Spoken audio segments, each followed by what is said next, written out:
बीड जिल्ह्यातील एका ठिकाणी एका परिसरामध्ये राहणारी एक 26 वर्षीय महिला होती आणि तिला 4 लेकरं सुद्धा होते. सुखाचा संसार चालू होता. सगळं काही सुरळीतपणानं चालू होतं. परंतु ज्या परिसरामध्ये ती राहत होती त्याच परिसरामध्ये एक पुरुष सुद्धा राहत होता आणि त्या पुरुषाचं सुद्धा लग्न झालेलं होतं. त्याला सुद्धा 2 लेकरं होते. पण मात्र तरी सुद्धा या 26 वर्षीय महिलेला त्या पुरुषासोबत ओळख झाली होती. ओळखीचं रूपांतर मैत्रीमध्ये आणि मैत्रीचं रूपांतर प्रेमामध्ये झालं होतं. मग आता प्रेमामध्ये रूपांतर झाल्यानंतर या दोघा जणांचं बोलणं चालणं हे मोठ्या प्रमाणात वाढलं. आता याला 2 लेकरं आहेत, तिला 4 लेकरं आहेत.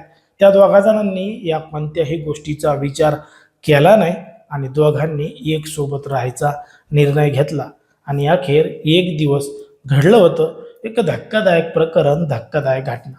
नेमकं काय आहे संपूर्ण प्रकरण, कुठं घडली आहे घटना, हे आपल्याला अगदी सविस्तरपणे बघायचं आहे.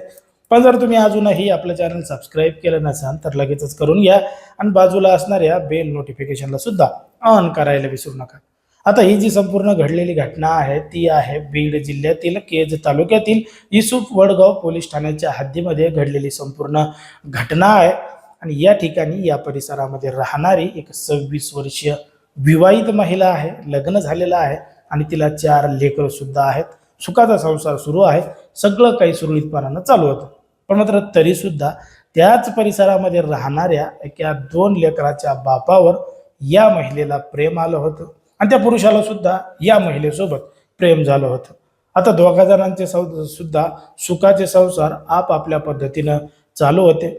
पण मात्र यांची ओळख, मैत्री आणि नंतर प्रेमात रूपांतर झाल्यानंतर आता या दोघा जणांना एकमेकांशिवाय राहवत नव्हतं, करमत नव्हतं.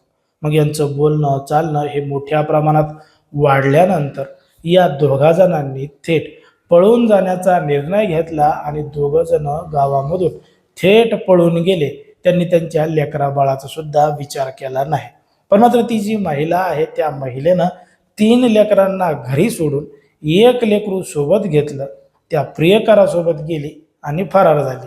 पण मात्र ते जे पुरुष आहेत त्यानं त्याचे 2 लेकरं सोडून दिले आणि त्या महिलेला आणि तिच्या लेकराला घेऊन फरार झाले. आता जो पुरुष स्वतःच्या 2 लेकरांना सोडून फरार होऊ शकतो तो पुरुष या महिलेचा व्यवस्थित सांभाळ करेल का? जीवनभर, आयुष्यभर तिची साथ देईल का? असा प्रश्न अनेकांनी उपस्थित केलेला आहे.